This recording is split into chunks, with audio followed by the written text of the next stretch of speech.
खुलुमबाय लोगोफोर, आं दिन दोंसे खन्थाइ लानानै फैदों। खन्थाइनि मुं माइनाव। खन्थाइखौ लिरदों जनबीर ब्रह्म आरो खन्थाइखौ आवरायदों जावलिया सिमां। फैदो बिदिब्ला बिथांनि खन्थाइखौ खोनासंलांदिनि। माइनाव। नै आगै माइनाव, नै आगै माइनाव, देग्लायबो थाफिनबावदो आदानाव रुवाथिखौ। दैज्लांनि जब जब अखा हानायाव दुब्लि बारिनि आदैसे हाब्रुआव आंनि हालेवनाय उन उन नोंनो गायदोलाय माइखौ। आंनि माइनाव जाना।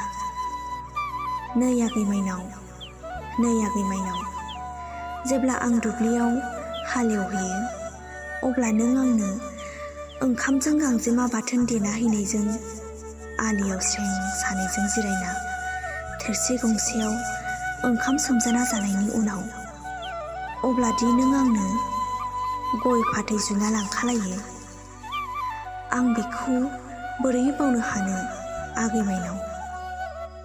दैज्लां बोथोरावल' नङा आगै माइनाव, मेसें बोथोरावबो थाफिनबावदो आगै माइनाव आदानाव रुवाथिखौ।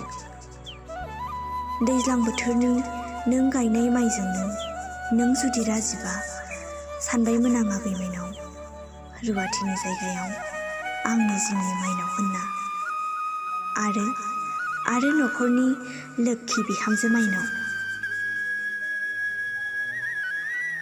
एसेनोसै, गोजोन्थों।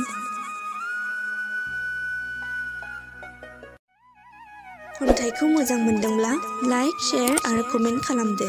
लोगोसे जोंनि जावलिया सिमां इउटुब चेनेलखौ साबस्क्राइब खालामनो दाबाव। आरो फेसबुकआव नायदोंब्ला जावलिया सिमां फेसबुक पेजखौ लाइक खालामनो दाबाव। गोजोन्थों।